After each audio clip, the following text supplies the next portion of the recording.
Fala pessoal, estamos aqui hoje com mais um Clique Entrevista. O nosso convidado aqui hoje dispensa apresentações, porque fez 110 mil votos na última eleição, então todo mundo já conhece. Mas hoje é o Caio Viana. Muito prazer, Caio, te receber aqui. Prazer é todo meu, Fabrício. É um enorme orgulho estar aqui dando uma entrevista para um veículo de comunicação de extrema importância e penetração na população, como o Clique Campos, né, que faz um papel de jornalismo sério, né, e vem dando oportunidade para vários pré-candidatos divulgarem o seu trabalho e também dialogando sobre políticas públicas.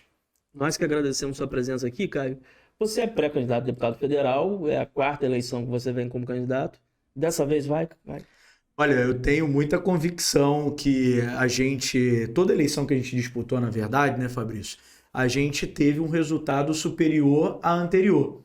E isso é muito legal, porque isso mostra que a população, cada vez que ela vem conhecendo mais o Caio e vem conhecendo as propostas que a gente vem apresentando durante a eleição, vem confiando mais e vem querendo ver, né, a gente de fato no mandato gerando resultado efetivo e positivo para a população de Campos e agora a gente podendo fazer um trabalho ainda mais amplo para todo o estado do Rio de Janeiro e para o Brasil, mas com foco sempre principal em Campos e na nossa região do Norte e Noroeste Fluminense. Diferente das outras eleições, essa você está mais maduro, você ocupou um cargo em Niterói, foi secretário de Ciência e Tecnologia lá. Você consegue diferenciar o período de pré-campanha das outras para essa? Você acha que teve erro nas outras que essa foram corrigidos? Olha, Fabrício, é uma coisa que é importante dizer, eu acredito muito na evolução de todo o ser humano que quer se dedicar a algo na vida, né? E é óbvio, você precisa ser dedicado, você precisa buscar conhecimento, e é isso que eu venho fazendo ao longo de toda a minha vida, né? Desde o momento que eu decidi que eu participaria ativamente da vida pública, eu busquei conhecimento. Eu me formei em gestão pública, né? Eu busquei conhecimento através da oportunidade que eu tive depois de um convite para ser gestor da pasta de Ciência, Tecnologia e Inovação de Niterói, aonde a gente desenvolveu importantes projetos lá para aquela cidade. E a gente, obviamente, vem todo ano ganhando mais conhecimento, ganhando mais experiência para a gente promover um trabalho melhor, mesmo sem ter um mandato eletivo, que isso é importante dizer, né? Muitas pessoas na política ganham mandatos, não desenvolvem um trabalho eficiente, muitas vezes não apresentam nenhum resultado para a população, e a gente mesmo sem ter um mandato, desde a época da gestão do meu pai, ainda muito jovem, eu tive a oportunidade de desenvolver vários projetos como Navegar é Preciso, a Escolinha de Skate para Todos, participação em projetos importantes de esporte no nosso município, que trouxe oportunidades, né, para a população estar inserida nesses programas. Em Niterói, teve algum projeto que teve a sua marca lá? Claro, como eu disse, né, a gente criou em Campos o programa Navegar é Preciso, que lá atrás, no ano de 2001, foi um programa revolucionário, foi o maior programa de democratização da informação e de inclusão digital. A gente levou internet gratuita para várias comunidades de Campos, foram 3 unidades do Navegar é Preciso que foram construídas na nossa cidade, com foco em dar acesso à internet, mas também com foco na capacitação, dando cursos de informática básica para a população de Campos. Nós estamos falando de 2001, a internet era extremamente difícil de ter acesso. Não existia smartphone. Não existia smartphone. Hoje em dia, qualquer um consegue ter acesso. Uma facilidade muito maior, a internet era cara, computador era mais caro ainda, né? E a partir de uma rede de computadores que eu desenvolvi na minha casa, e eu apresentei aquilo para o meu pai, ele achou fantástico. Eu mostrei para ele que muitos jovens, inclusive da minha idade, não tinham acesso à informática e muitas pessoas também mais velhas, por mais que estivessem empregadas, também era caro se ter um computador naquela época e também pagar por uma internet. Então nós criamos esse programa que teve uma amplitude muito grande na cidade e que obviamente ajudou muitas pessoas, inclusive pessoas que fizeram sua pesquisa de TCC dentro de unidade do Navegar é Preciso, né? Então isso é muito legal quando a gente ouve esses relatos, quando a gente passa na rua, porque a gente vê que de fato a gente atingiu de forma positiva a vida de muito campista. E em Niterói eu reabri uma unidade chamada Plataforma Urbana Digital da Engenhoca, que é muito parecido com o que a gente fez aqui em Campos, do Navegar é Preciso, mas mais adequado para o momento atual que a gente está vivendo, ou seja, com um foco maior em espaço do conhecimento. Nós ofertamos uma carteira carteira de cursos enorme, cursos que vão de lógica da programação, desenvolvimento de sistemas, automação residencial com Arduinos, né, que são microcontroladores, cursos de pilotagem de drone, e foi na minha gestão como secretário de Ciência, Tecnologia e Inovação de Niterói, a gente promoveu o primeiro curso público gratuito de blockchain, né, que é uma tecnologia que tem ganhado muito espaço, muito mercado, e que poderia solucionar muitos problemas do dia a dia de várias gestões, tanto privadas quanto públicas. Por exemplo, o Ministério da Saúde sofreu um ataque de hackers, né, que promoveu uma invasão no banco de dados do Ministério da Saúde e deletou várias informações de pacientes, informações importantes do período da pandemia, e se essas informações tivessem sido inseridas numa rede de blockchain, elas não teriam sido perdidas e nem hackeadas, porque a partir do momento que você insere na rede de blockchain, ela se torna imutável, ou seja, você não pode nem alterar a informação, nem apagar, você só pode adicionar. Então isso serve muito também para ambiente de transparência. Ou seja, nas gestões públicas, deveria ser mais utilizado na parte de transparência pública, para você ali deixar os dados, porque hoje a transparência das gestões, como é que elas são feitas, né? Você chega lá, inclui num banco de dados a informação dos custos, dos gastos da prefeitura, só que isso não impede de uma nova gestão chegar e apagar todos esses dados. De uma nova empresa entrar e apagar os dados, ou a empresa antiga deletar os dados. Também, como teve em Campos também, que teve mudança nos dados. Inseriam um dado e depois voltaram atrás e corrigiram. Até para prestar conta para o Tribunal de Contas, né? A famosa pedalada. Pedalada. Então, com a rede de blockchain, você inibe esse tipo de atividade e você promove uma transparência muito maior dos gastos públicos para a sociedade. Mas, cara, agora falando no geral, por que a classe política não tem interesse, então, em adotar isso?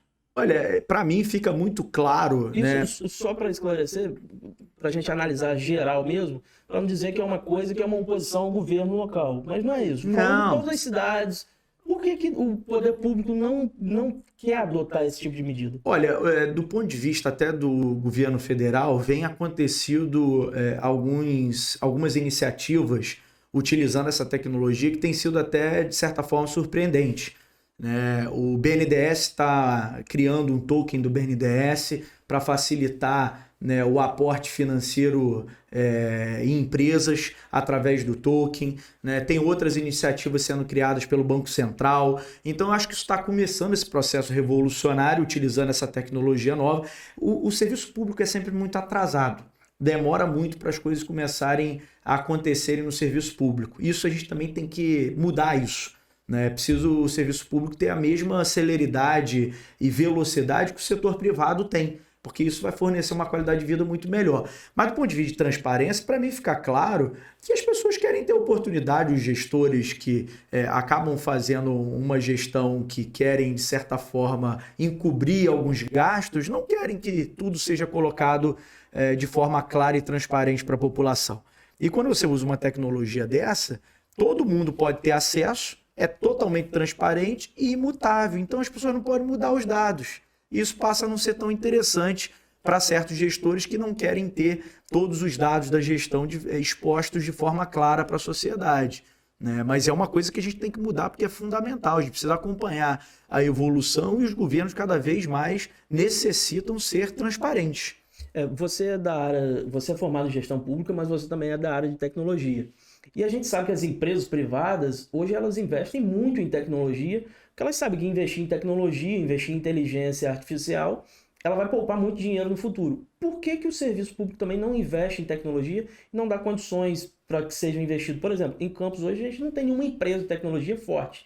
Hoje em Campos o que emprega, o que a gente sabe que são os maiores empregadores, são o comércio e a prefeitura.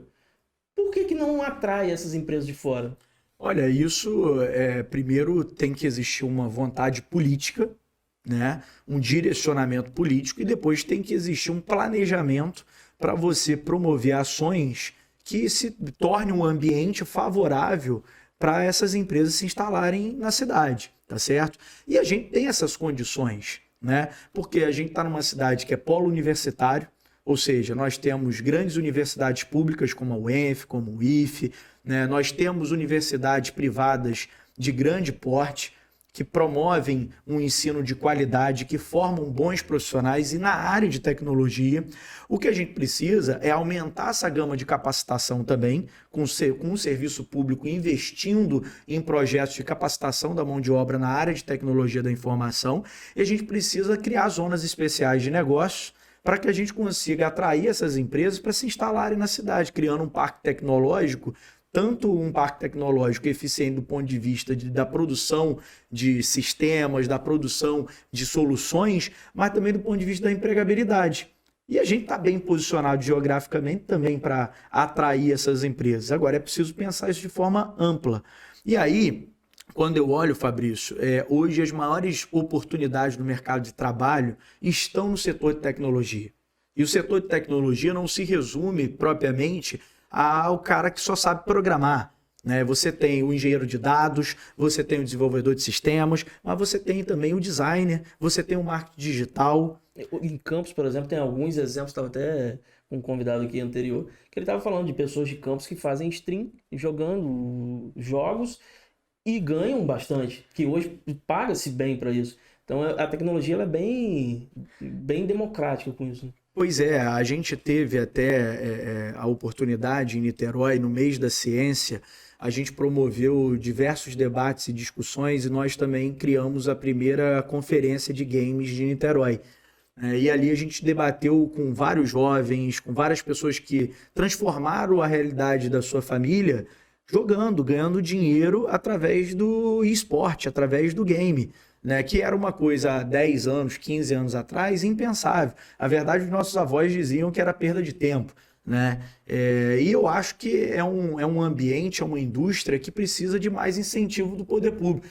Você sofreu bastante com isso, que nas campanhas sempre falavam, né? Eu sofri bullying e fake news ao mesmo tempo. Primeiro, o bullying porque as pessoas diziam que eu ficava jogando videogame como se aquilo fosse algo pejorativo. E o fake news porque, cara, eu desde 15 anos de idade que eu não meto a mão num videogame, entendeu? E assim, eu gostaria de ter tempo para poder jogar, para me divertir. Na minha infância, né, foi uma das coisas que me aproximava muito do meu pai, que trabalhava muito durante o dia inteiro. E quando ele chegava em casa após um dia exaustivo de trabalho, como vereador, depois como vice-prefeito e prefeito, era o momento que a gente tinha de lazer. Ele ia pro meu quarto e a gente ficava jogando ali. Ele sempre gostou muito de jogar futebol. Ele joga até hoje, tá? Ele sempre joga FIFA? Joga. Ele encontra sempre um tempinho lá para jogar o PS dele lá. Então, assim, ou seja, e eu sofri bullying com isso como se fosse algo pejorativo. E não era, porque, na verdade, é uma indústria forte. É uma indústria que tem que receber incentivo, aporte, porque ela gera renda. Ela emprega. Sabe, no Rio tem um programa muito legal, o pessoal lá do AfroReg, eles fazem um investimento em crianças de comunidade, jovens de comunidade, para jogar, e ganham uma bolsa lá, uma bolsa atleta para poder jogar certos tipos de jogos. Isso é muito legal.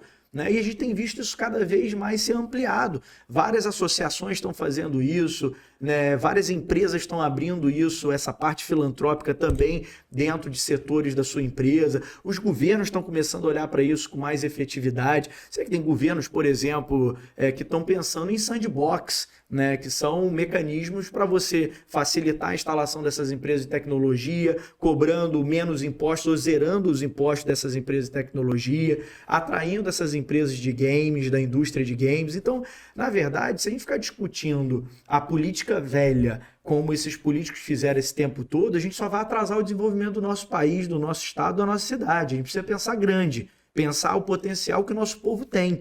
Você sabia que um dos melhores programadores do Brasil, né, as melhores produções de profissionais do ramo de tecnologia da informação, vem do Brasil. Só que a gente está perdendo esse profissional para o exterior. Ele está indo trabalhar na Europa, ele está indo trabalhar nos Estados Unidos, ele está indo trabalhar na China, ele está trabalhando remotamente para fora, né, com essa nova tendência também do trabalho remoto. E estão ficando pouco para desenvolver as empresas do Brasil, porque a gente está perdendo espaço, porque não está sendo competitivo. Então a gente precisa fomentar isso, precisa criar esses mecanismos, né? E tem várias cidades ao longo do Brasil aí que já estão pensando dessa forma. Você tá o caso, por exemplo, de Maceió, né? Eu tive recentemente visitando a região, fui no Recife, visitei o Parque Tecnológico do Recife, que é um dos maiores do Brasil, visitei Maceió e assim, todos estão travando essa batalha de facilitar a chegada dessas empresas de tecnologia, estão travando isso como é tão fundamental quanto é cuidar da educação, da saúde, estão travando isso como é cuidar do transporte público, entendeu? Porque isso está dentro do setor de desenvolvimento. E como que um deputado federal pode auxiliar nisso? Porque são ações mais do poder executivo, né? Depende. Hoje, na verdade, e isso vem mudando, se você reparar bem, os deputados, o parlamentar em geral, deputado, senador, vereadores inclusive, mas principalmente os deputados federais, eles estão tendo um poder maior de desenvolver certos tipos de trabalho. Antes o deputado praticamente ele fazia o serviço de fiscalizar o governo federal, né, e de propor leis para poder melhorar a vida do cidadão. Hoje, além de fazer isso, você também propõe emendas parlamentares. E que com isso você gera capacidade de investimento. E mais do que isso, você articula com os ministérios. Então o deputado, por exemplo, pode fazer uma articulação com o Ministério de Ciência e Tecnologia para trazer programas importantes nesse setor para o estado dele e para a região dele, que é o que a gente pretende fazer e pretende trabalhar em conjunto para poder trazer essas parcerias, usando o governo federal, usando o governo estadual, né, e utilizando o governo municipal onde for possível, onde o governo municipal não pensar pequeno. Quando o governo municipal pensa pequeno, ele atrapalha a vida do cidadão, né? Então a gente consegue dessa forma angariar recursos, promover projetos de leis que desburocratizem, né, a abertura de empresas, promover projetos de leis que incentivem a abertura de empresas em regiões com zonas especiais de negócio, que é o que eu venho propondo para Campos desde 2016. Na minha primeira eleição de prefeito, eu já disse que era importante pensar, reposicionar Campos no setor produtivo. Até hoje isso não foi feito, me entristece, porque eu acho que a cidade está perdendo tempo. Está perdendo tempo de expandir, está perdendo tempo de aplicar bem os recursos provenientes dos royalties. Quais ações específicas você acha que a cidade poderia ter feito e não fez? Por exemplo, criar a zona especial de negócio, para a gente poder atrair empresas para cá, principalmente na interseção de Campos com São João da Barra. Mas isso é uma coisa, Caio, que o Rafael falou em 2016, o Vladimir falou em 2020. Isso daí gerou até um preconceito no campista que parece que é promessa de político. Por que não é feito? Então, pois é. Aí a gente precisa analisar uma outra coisa. Primeiro, a competência para fazer e segundo, a vontade política para fazer. Tá certo? Tem várias cidades que estão fazendo e que está dando certo. Tem várias. O Porto Maravilha está dando certo. O Porto Tecnológico do Recife está dando certo. Maceió está dando certo. Por que aqui não pode dar? Qual é a diferença que a gente tem para eles? A diferença que está tendo é a incompetência dos gestores que estão à frente da prefeitura durante esse tempo.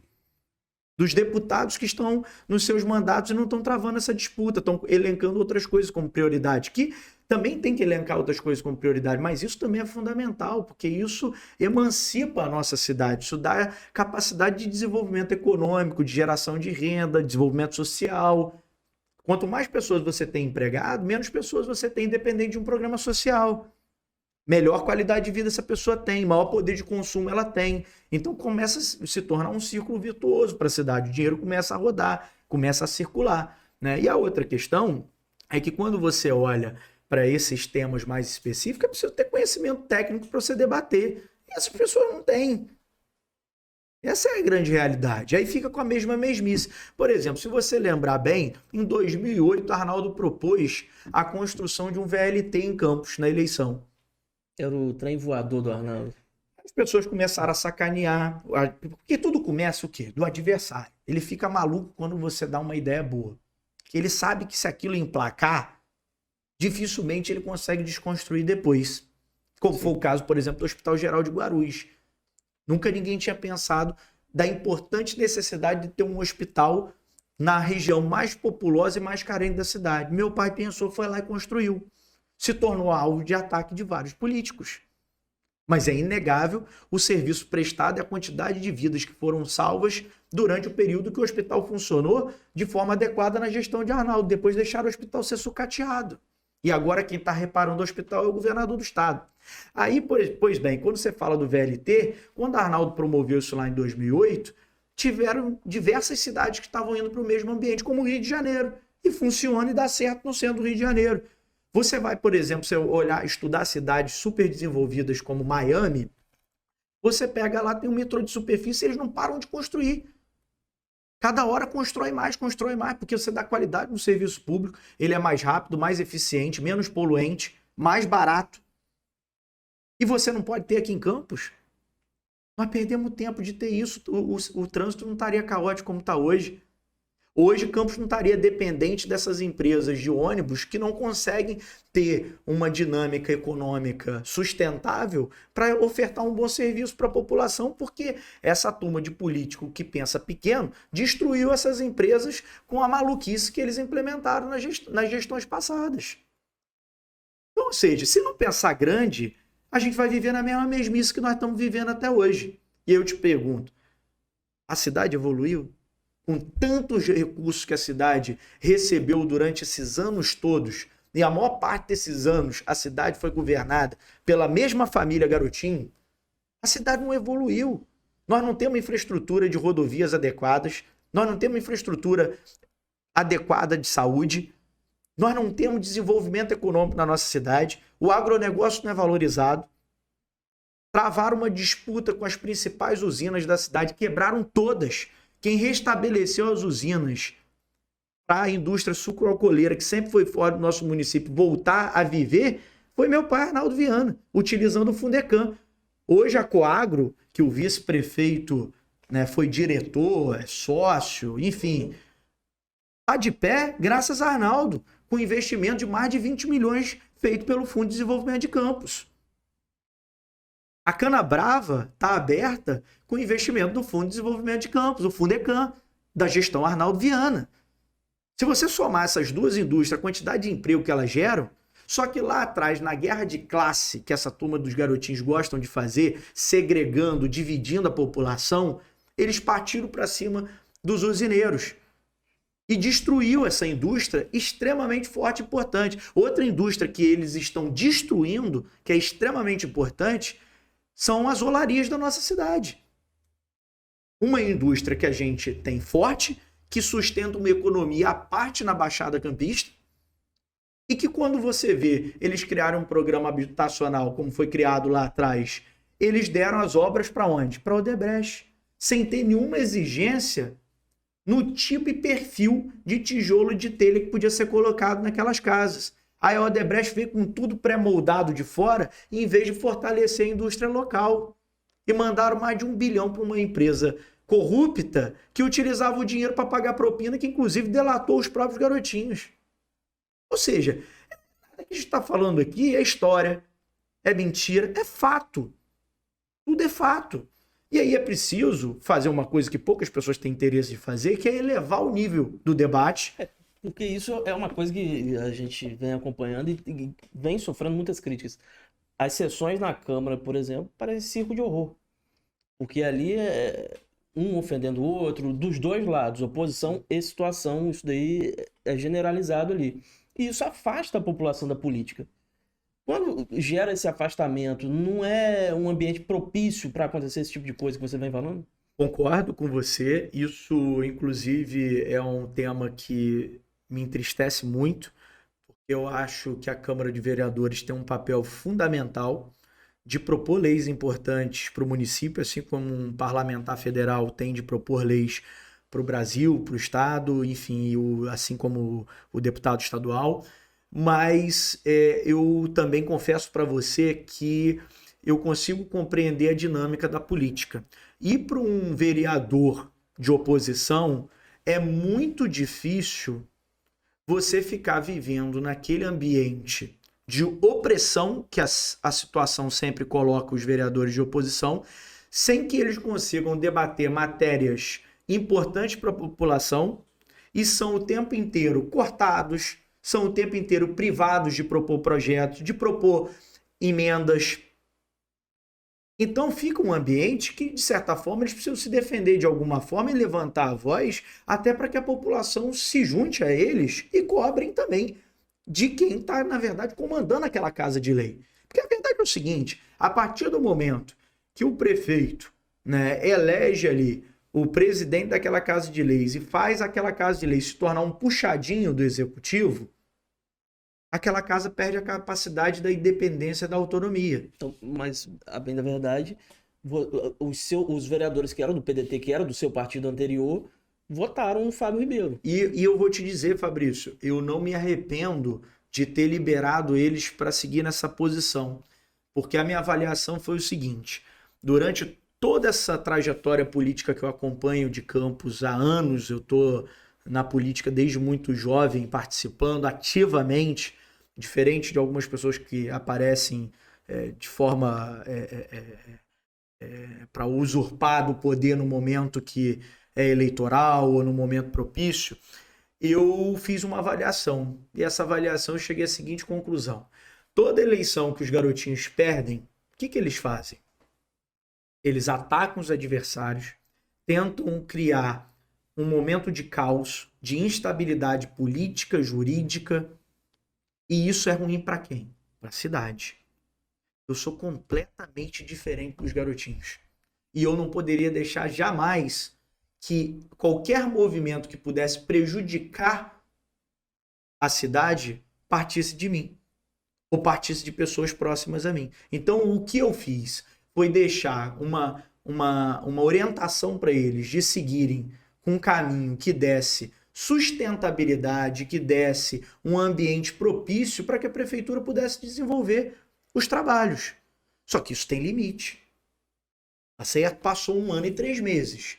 O que a gente viu a prefeitura enviar de projeto de lei para a Câmara de Vereadores foi projeto de lei para cortar benefício de servidor, para tirar vale alimentação de servidor, para não deixar debater necessidade de reajuste do salário dos servidores. Foi a prefeitura enviar, através do gabinete do prefeito, projeto de lei para aumentar a carga tributária, aumentar os impostos que os contribuintes já contribuem de forma alta, e no momento de crise econômica, de contração da economia. Isso não é justo. E aí você, em contrapartida, a prefeitura está arrecadando mais e ela quer cobrar mais do cidadão. É a hora que ela deveria ofertar mais. É isso que é você fazer gestão pública. É a hora que você devia fazer mais entrega, é a hora que você devia ceder mais. O momento de austeridade já foi.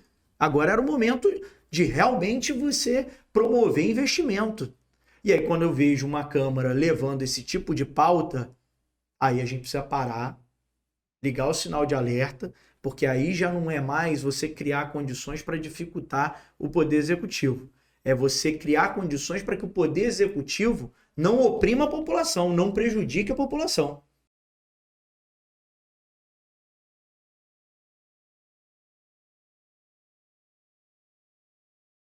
Fabrício, a minha avaliação de um processo eleitoral democrático, que é importante para qualquer democracia, é a seguinte: quando a gente não faz política por profissão, e sim porque a gente tem bons projetos, tem seriedade no nosso trabalho e quer ver o desenvolvimento da nossa cidade, estado, enfim, quem perde não é o político. Quem perde é a população de eleger pessoas sérias, compromissadas para desenvolver um trabalho que vai melhorar a qualidade de vida daquela cidade, seja ela qual for, tá certo? Então, assim, do ponto de vista eleitoral, eu acho que a gente vem obtendo os grandes resultados, né? Na balança, ele é positivo, porque Arnaldo se reelegeu no primeiro turno, depois ele elegeu o sucessor, numa eleição suplementar elegeu de novo o sucessor, e nesse período enfrentou uma máquina do governo do estado poderosíssima, que foi instalada em Campos para derrotar o nosso grupo político, que a gente vinha fazendo um trabalho jamais visto na história de Campos. Depois disso, Arnaldo se elegeu como deputado federal mais bem votado da história de Campos. Foram mais de 70 mil votos só em Campos. Foram mais de 84 mil votos no geral. O primeiro do partido naquela ocasião. E de lá para cá, né, houve um esforço muito grande do nosso principal adversário político para fazer com que Arnaldo não pudesse nem concorrer à eleição de igual para igual, porque sabia que no voto não dava para ganhar. O prestígio popular não é algo que você se compra, você se conquista com trabalho sério e com entrega de resultado. Então isso só poderia ser vencido através de você provocar um tapetão. E foi isso que o nosso adversário político promoveu para dificultar, né, que o nosso grupo político ganhasse eleições e assim consecutivamente continuasse o bom trabalho que a gente vinha fazendo, pensando na população e não pensando em projeto de poder. Quando você olha, por exemplo, a trajetória da família Garotinho, eles o tempo inteiro tentam se perpetuar no poder, cada hora tentando eleger um membro da família para um cargo diferente. Veja, uma hora é para prefeitura, outra hora é para deputado federal, outra hora é para deputado estadual, outra hora é para senador. Cada hora está num ambiente tentando de qualquer forma se agarrar no poder. Diferente de Arnaldo. Arnaldo voltou a fazer o que ele sempre fez a vida inteira com maestria também, que é a medicina. Né? Sempre foi considerado top 2 de neurocirurgião e neurologista do estado do Rio de Janeiro. Era ele e o Paulo Niemeyer, que inclusive veio a operá-lo na época em que ele sofreu um aneurisma cerebral. Então, ou seja, o Arnaldo voltou a fazer o que ele também tem paixão, que é atender as pessoas e cuidar da vida do povo. Você tem várias formas de ajudar a população. E aí agora, nesse processo de renovação da política e de transformação política, a gente passa a assumir essa missão com todo o apoio e com toda a experiência dele e de quadros do nosso grupo político, e que a gente vem cada vez mais obtendo resultados expressivos nas eleições, como foi agora a última eleição a mais disputada da história do município. Obtivemos mais de 110 mil votos que confiaram na gente, que confiaram no nosso trabalho, que confiaram na nossa plataforma de governo. E eu acho que isso é um sintoma. E eu vou te dizer mais, eu não acredito em nada fácil na vida. E eu acho que a dificuldade, ela forja homens fortes e preparados para qualquer desafio. A facilidade forja homens fracos, mimados, como é o caso do atual prefeito. Para você, o atual prefeito, como você avalia a gestão dele? Qual foi o maior erro e qual teve algum acerto e qual que foi? Eu sei que é difícil você, como opositor, apontar um acerto, mas teve algum? Não é difícil, porque veja, eu também fui opositor a Rafael Diniz e quando ele acertava, eu falava, olha, ele acertou aqui, mas errou nisso, nisso, nisso e nisso. Né? O problema é que essa gestão está difícil se encontrar algum acerto. A saúde está caótica, com um dos maiores orçamentos gerais que essa cidade já viu e com o maior orçamento da saúde. Eu me pergunto, está indo para onde esse dinheiro? Se a população chega no posto de saúde e não encontra remédio. Se os profissionais de saúde, para trabalhar, eles precisam muitas vezes colocar a mão no bolso e comprar uma seringa, uma luva. Tem relatos de professoras em escolas que têm que levar papel higiênico, porque não tem papel higiênico no banheiro, que tem que levar lápis, que tem que levar giz. Veja, isso é um problema em todos os setores. Aí pega uma merenda escolar que já tinha, ao meu ver, um gasto exorbitante e que deveria ter sido feito um reajuste nisso para baixo e não para cima, e eleva de 30 para quase 90 milhões. Você pega a manutenção das escolas que estão precárias, aumentou também o contrato de manutenção das escolas, mas as escolas continuam caindo aos pedaços. Você pega o Hospital Geral de Guarulhos, que a mãe do atual prefeito destruiu. É ele que está resolvendo? Não, é o governador. Você pega a folha de pagamento dos servidores, que ele gosta de se gabar e dizer que está em dia, foi pago com dinheiro de quem? Do governo do estado. Não foi pago com dinheiro de Campos. Não foi ele que fez uma mágica na administração financeira e resolveu o problema. Não, ele pegou a ajuda do governador que o pai dele insiste em atacar todo dia. E eu entendo, porque ele deve estar extremamente envergonhado de ver que um governador que não é de Campos está botando mais dinheiro na cidade do que ele botou em todos os anos de gestão dele como governador. Aí você pega um Parque Saraiva, está sendo reconstruído.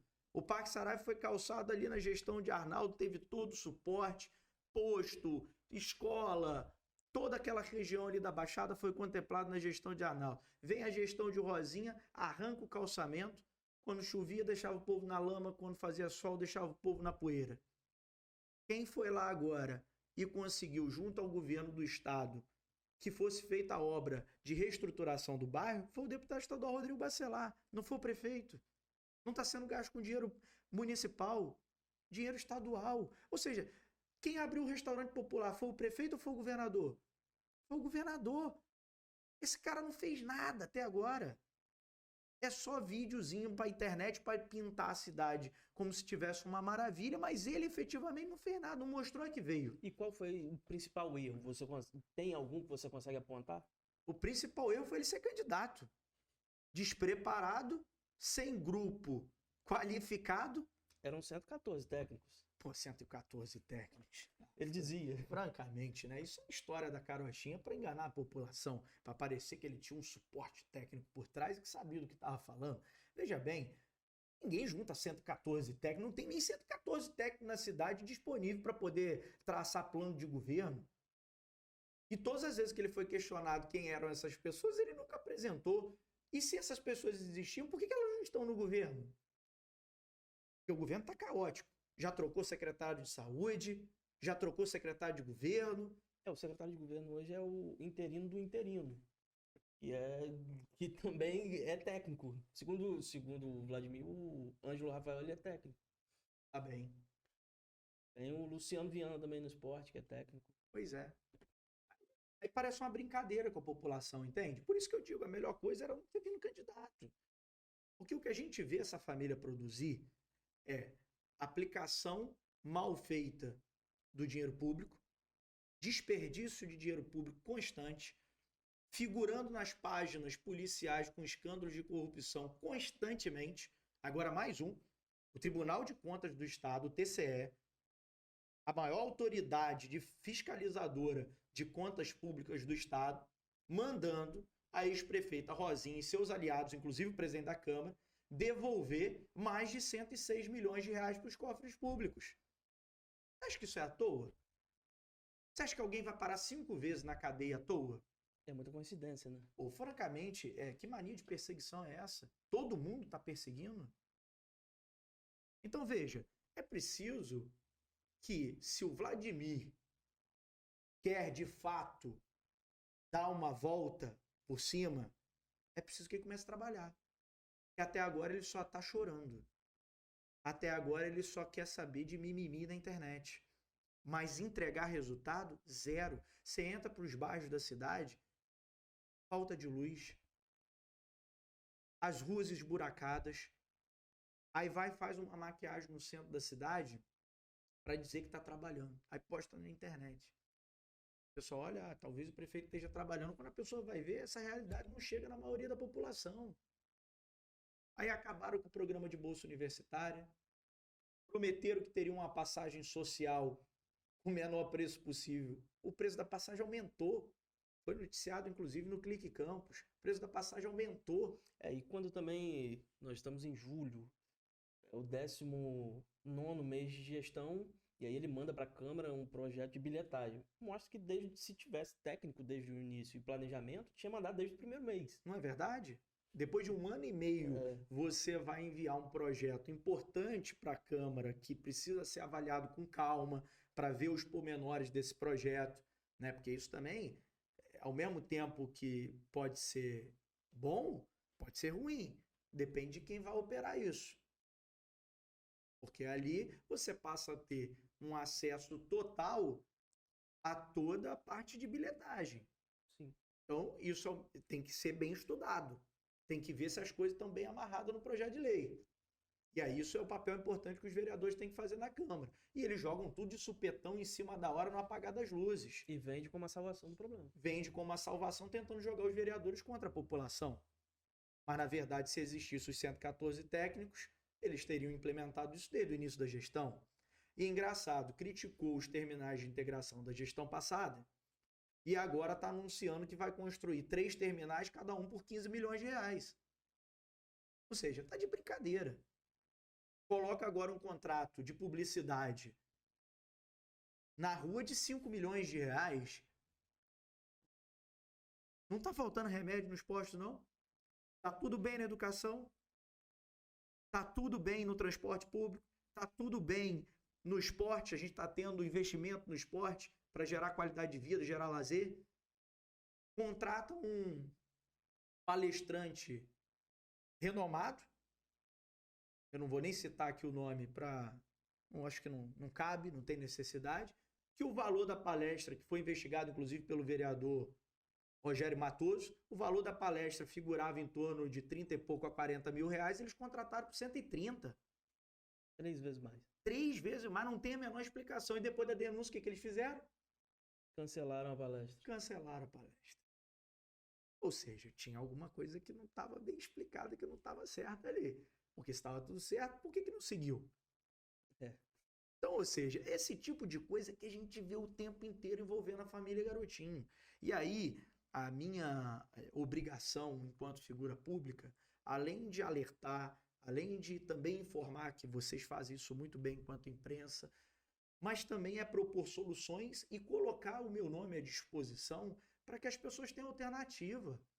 Campos quase virou a página nessa última eleição, faltou pouco, mas eu acho que a insegurança pela gestão passada não ter sido uma boa gestão provocou isso junto com a pandemia, que muitas pessoas não foram votar.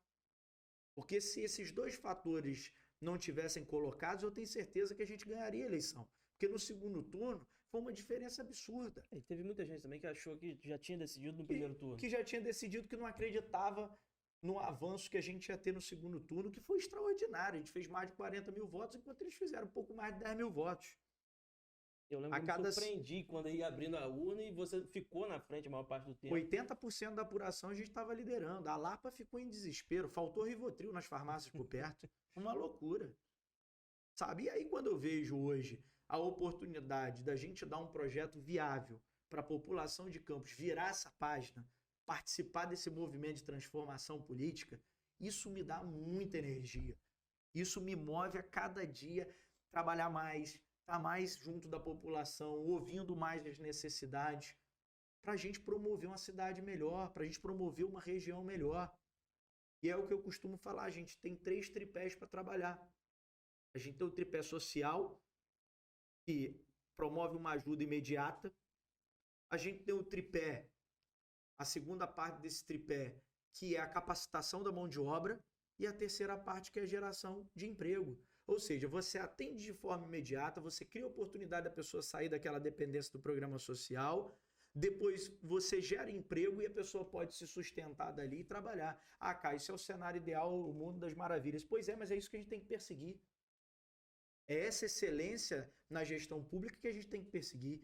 E como parlamentar, dá para se fazer muita coisa nesses 3 eixos que eu acabei de elencar aqui.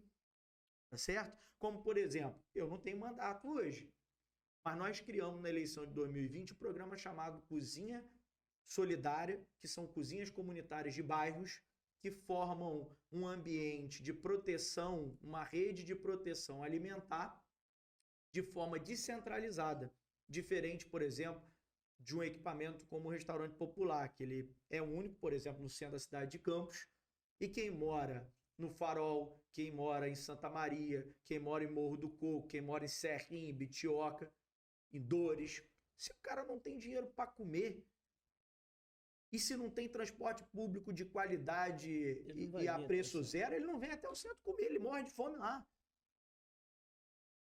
Então esse programa descentraliza isso, criando uma rede de proteção alimentar muito mais eficiente e gerando emprego nas localidades para as cozinheiras. E quando eu apresentei que o Eduardo Paz me faz um convite para eu integrar o grupo político dele, eu apresento esse programa para ele no Rio de Janeiro, e ele, encantado com o programa, reúne a equipe técnica dele da Secretaria de Assistência Social e desenvolve esse mesmo programa que a gente apresentou aqui, a nossa ideia, no Rio de Janeiro. O Rio de Janeiro se transformando num laboratório para a ideia que a gente desenvolveu e apresentou para Campos na eleição de 2020. E o Eduardo agora lá vai inaugurar 55 unidades de cozinhas comunitárias. Eu até ia citar aqui que você deixou o PDT e foi pro PSD, que é o partido do Paz, né? E aí ele até vestiu a camisa desse projeto lá. Por que você saiu do PDT?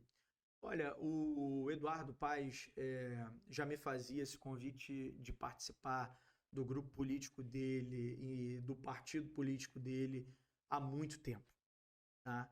E óbvio que eu acho, sempre foi tentador, porque eu gosto de estar com pessoas que geram resultados, e o Eduardo gera resultado. O Eduardo é um dos melhores gestores públicos desse país. Sempre teve a política na veia, mas sempre voltado para uma gestão qualificada, de bons técnicos, de bons profissionais, de bons quadros políticos. E ele transformou a vida do carioca. É óbvio que uma cidade da dimensão do Rio, com a complexidade do Rio, sempre tem problema para resolver. Mas o motivo que você tem que sempre ter pessoas capacitadas para não haver retrocesso como houve no período do Crivella, né? Que foi apoiado pela família Garotinho. Ou A seja, Clarissa foi secretária, né? uma tragédia de gestão, acabou com o Rio de Janeiro, acabou com o Rio de Janeiro em todos os setores, tá certo? Então, quando o Eduardo me faz esse convite, me encanta muito estar perto de uma pessoa que tem um histórico de gestão eficiente e que pode contribuir muito para o nosso projeto político em Campos, dando a gente capacidade de gestão, apresentando boas ideias, solucionando problemas em conjunto. E quando eu vi o que ele estava fazendo com o PSD, que era reestruturando completamente o partido e só trazendo quadros qualificados, pessoas competentes, renovando a política, porque ele está nessa pegada da renovação política, isso me encantou muito. Eu falei, bom, é aqui que eu quero estar inserido, porque é isso aqui que eu acredito, tá certo? Então, ou seja, eu tenho um carinho muito grande pela história do PDT, foram 16 anos de militância partidária no PDT, né? Desde os meus 16 anos eu estava afiliado no PDT, fui presidente da juventude, ou seja, muito tempo de militância partidária. Tenho, obviamente, um carinho muito grande pela história do partido. Meu pai foi um dos fundadores do PDT com Brizola. Mas Né? houve algum racha ali? Não, houve uma opção de crescimento político e pensando em gestão, né? Pensando no que essa parceria junto com um cara qualificado como o Eduardo pode gerar para o futuro político do nosso grupo e pode gerar consecutivamente para a nossa cidade. Porque eu tenho certeza que assim como eu levei a ideia do cozinha comunitária e já foi implementado, muitas outras coisas a gente vai desenvolver junto em parceria e que vai ajudar, como já está ajudando a população do Rio, mas que futuramente vai ajudar a população de Campos também. Caio, te agradeço a presença aqui. Eu acho que foi a maior entrevista que nós tivemos em questão de tempo aqui. Mas antes eu queria que você deixasse um recado para aquela câmera ali e falasse para os nossos seguidores sobre tudo que você viveu até aqui e esse desafio desse ano. Olha, Fabrício, é um prazer enorme, como eu te disse no início dessa entrevista, estar aqui com você, né, na sede do Clique Campos, fazendo essa entrevista, podendo ter a oportunidade de falar com você, seguidor do Clique Campos, que nos assiste nesse momento, e dizer para vocês que tudo que eu disse aqui é verdade e é possível a gente transformar a política da nossa cidade, da nossa região e do nosso estado. Agora é preciso que vocês participem e acreditem nesse processo de transformação política, porque não adianta, eu sei que muitos jovens seguem o Clique Campos, e é importante a gente dizer, Fabrício, que os jovens muitas vezes ficam desgostosos da política, mas não há transformação senão pela política. E quando vocês não participam para colocar as pessoas que vocês acreditam que vão entregar resultado positivo, os maus políticos vão governar vocês. E isso é tudo que a gente quer evitar, porque a gente quer a prosperidade, a gente quer o desenvolvimento econômico, a gente quer oportunidade melhor para a nossa população. É isso, Caio. Te agradeço mais uma Muito vez. obrigado. Um beijo no coração de cada um de vocês. Valeu, Caio.